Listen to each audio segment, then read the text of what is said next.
بسم اللہ الرحمن الرحیم۔ سیرت النبی صلی اللہ علیہ وآلہ وسلم۔ زمزم کی کھدائی۔ حضرت ابراہیم علیہ السلام کے بیٹے حضرت اسماعیل علیہ السلام کے 12 بیٹے تھے۔ ان کی نسل اس قدر ہوئی کہ مکہ مکرمہ میں نہ سما سکی اور پورے حجاز میں پھیل گئی۔ ان کے ایک بیٹے کیدار کی اولاد میں عدنان ہوئے۔ عدنان کے بیٹے ماد اور پوتے کا نام نزار تھا۔ نزار کے 4 بیٹے تھے، ان میں سے ایک کا نام مضر تھا۔ مضر کی نسل سے قریش بن مالک پیدا ہوئے، یہ فہر بن مالک بھی کہلائے۔ قریش کی اولاد بہت ہوئی، ان کی اولاد مختلف قبیلوں میں بٹ گئی۔ ان کی اولاد سے قصہ نے اقتدار حاصل کیا۔ قصہ کے آگے 3 بیٹے ہوئے، ان میں سے ایک عبد مناف تھا، جن کی اگلی نسل میں ہاشم پیدا ہوئے۔ ہاشم نے مدینہ کے ایک سردار کی لڑکی سے شادی کی۔ ان کے یہاں ایک لڑکا پیدا ہوا، اس کا نام شیبہ رکھا گیا۔ یہ پیدا ہی ہوا تھا کہ ہاشم کا انتقال ہو گیا۔ ان کے بھائی مطلب مکہ کے حاکم ہوئے۔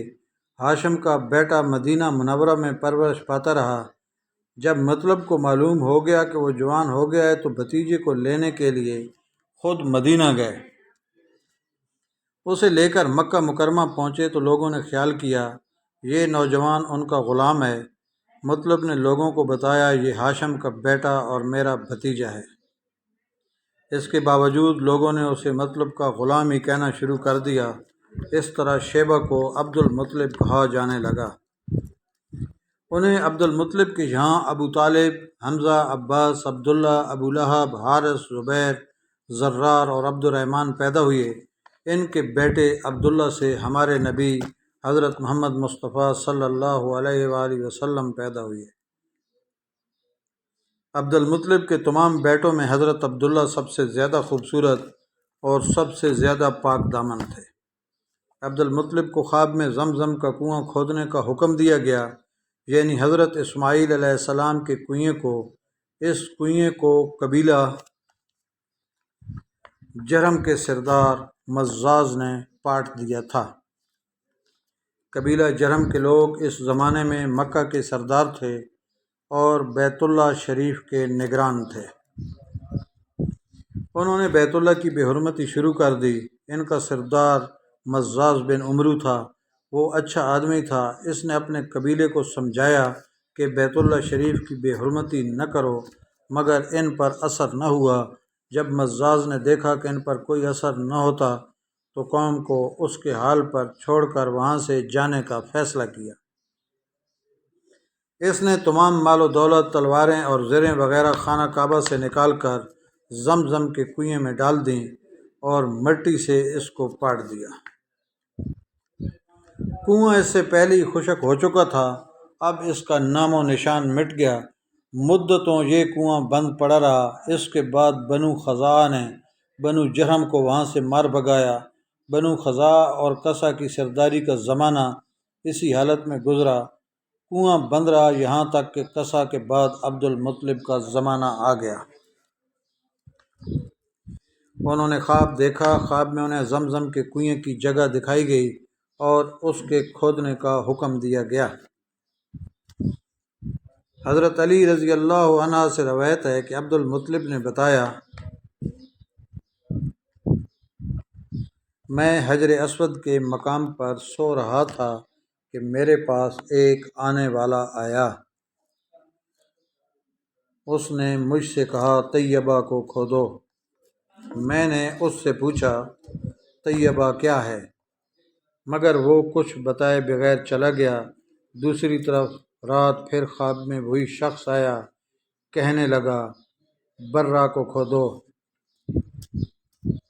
میں نے پوچھا برہ کیا ہے، وہ کچھ بتائے بغیر چلا گیا۔ تیسری رات میں اپنے بستر پر سو رہا تھا کہ پھر وہ شخص خواب میں آیا۔ اس نے کہا مظنونہ کھودو۔ میں نے پوچھا مظنونہ کیا ہے، وہ بتائے بغیر پھر چلا گیا۔ اس سے اگلی رات میں پھر بستر پر سو رہا تھا کہ وہی شخص پھر آیا اور بولا زمزم کھودو۔ میں نے اس سے پوچھا زمزم کیا ہے۔ اس بار اس نے کہا زمزم وہ ہے جس کا پانی کبھی ختم نہیں ہوتا، جو حاجیوں کے بڑے بڑے مجموعوں کو سیراب کرتا ہے۔ عبد المطلب کہتے ہیں میں نے اس سے پوچھا یہ کنواں کس جگہ ہے؟ تو اس نے بتایا جہاں گندگی اور خون پڑا ہے اور کوا ٹھونگے مار رہا ہے۔ دوسرے دن عبد المطلب اپنے بیٹے حارث کے ساتھ وہاں گئے۔ اس وقت ان کے یہاں یہیں ایک لڑکا تھا۔ انہوں نے دیکھا وہاں گندگی اور خون پڑا تھا اور ایک کوا ٹھونگے مار رہا تھا۔ اس جگہ کے دونوں طرف بت موجود تھے اور یہ گندگی اور خون دراصل ان بتوں پر قربان کیے جانے والے جانوروں کا تھا۔ پوری نشانی مل گئی تو عبد المطلب کدال لے آئے اور کھدائی کے لیے تیار ہو گئے، لیکن اس وقت قریش وہاں آ پہنچے۔ انہوں نے کہا اللہ کی قسم ہم تمہیں یہاں کھدائی نہیں کرنے دیں گے، تم ہمارے ان دونوں بتوں کے درمیان کنواں کھودنا چاہتے ہو جہاں ہم ان کے لیے قربانیاں کرتے ہیں۔ عبد المطلب نے ان کی بات سن کر اپنے بیٹے حارث سے کہا تم ان لوگوں کو میرے قریب نہ آنے دو، میں کھدائی کا کام کرتا رہوں گا، اس لیے کہ مجھے جس کام کا حکم دیا گیا ہے میں اس کو ضرور پورا کروں گا۔ قریش نے جب دیکھا کہ وہ باز آنے والے نہیں تو رک گئے۔ آخر انہوں نے کھدائی شروع کر دی۔ جلد ہی کنویں کے آثار نظر آنے لگے۔ یہ دیکھ کر انہوں نے اللہ اکبر کا نعرہ لگایا اور پکار اٹھے یہ دیکھو یہ اسماعیل علیہ السلام کی تعمیر ہے۔ جب قریش نے یہ دیکھا کہ انہوں نے کنواں تلاش کر لیا تو ان کے پاس آ گئے اور کہنے لگے عبد المطلب اللہ کی قسم یہ ہمارے باپ اسماعیل علیہ السلام کا کنواں ہے اور اس پر ہمارا بھی حق ہے، اس لیے ہم اس میں تمہارے شریک ہوں گے۔ یہ سن کر حضرت عبد المطلب نے کہا میں تمہیں اس میں شریک نہیں کر سکتا، یہ مجھ اکیلے کا کام ہے۔ اس پر قریش نے کہا تب پھر اس معاملے میں ہم تم سے جھگڑا کریں گے۔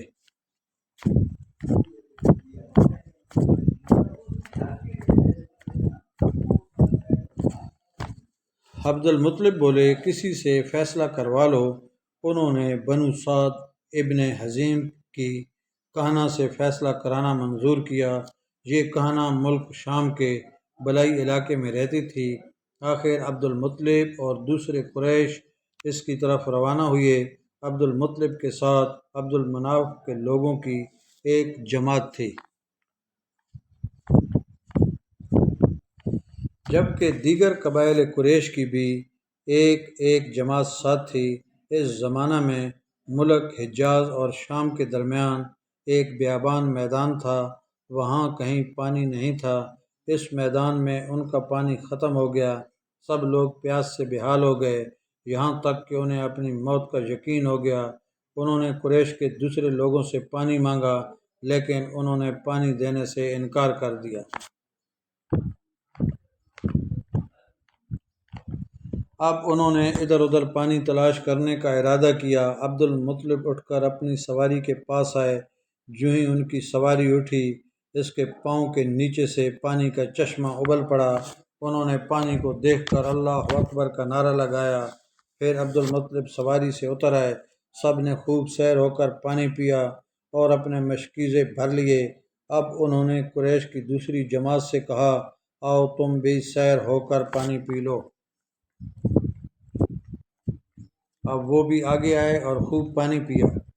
پانی پینے کے بعد وہ بولے اللہ کی قسم اے عبد المطلب یہ تو تمہارے حق میں فیصلہ ہو گیا، اب ہم زمزم کے بارے میں تم سے کبھی جھگڑا نہیں کریں گے۔ جس ذات نے تمہیں اس بیان میں سیراب کر دیا وہی ذات تمہیں زمزم سے بھی سیراب کرے گا، اس لیے یہیں سے واپس چلو۔ اس طرح قریش نے جان لیا کہ اللہ تعالیٰ عبد المطلب پر مہربان ہے، لہٰذا ان سے جھگڑنا بے سود ہے اور کہنا کے پاس جانے کا کوئی فائدہ نہیں۔ چنانچہ سب لوگ واپس لوٹے۔ واپس آ کر عبد المطلب نے پھر کنویں کی کھدائی شروع کی۔ ابھی تھوڑی سی کھدائی کی ہوگی کہ مال و دولت، تلواریں اور زریں نکل آئیں۔ اس میں سونا اور چاندی وغیرہ بھی تھی۔ یہ مال و دولت دیکھ کر قریش کے لوگوں کو لالچ نے آ گھیرا۔ انہوں نے عبد المطلب سے کہا، عبد المطلب اس میں ہمارا بھی حصہ ہے۔ ان کی بات سن کر عبد المطلب نے کہا، نہیں، اس میں تمہارا کوئی حصہ نہیں، تمہیں انصاف کا طریقہ اختیار کرنا چاہیے۔ آؤ 500 کے تیروں سے قرعہ ڈالیں۔ انہوں نے ایسا کرنا منظور کر لیا۔ 2 تیر کعبے کے نام سے رکھے گئے، 2 عبد المطلب کے اور 2 قریش کے، باقی لوگوں کے نام سے۔ پانسا پھینکا گیا تو مال اور دولت کعبہ کے نام نکلا، تلواریں اور زریں عبد المطلب کے نام، اور قریشیوں کے نام کے جو تیر تھے وہ کسی چیز پر نہ نکلے۔ اس طرح فیصلہ ہو گیا۔ عبد المطلب نے کعبے کے دروازے کو سونے سے سجا دیا۔ زمزم کی کھدائی سے پہلے عبد المطلب نے دعا مانگی تھی کہ اے اللہ، اس کھدائی کو مجھ پر آسان کر دے، میں اپنا ایک بیٹا تیرے راستے میں ذبح کروں گا۔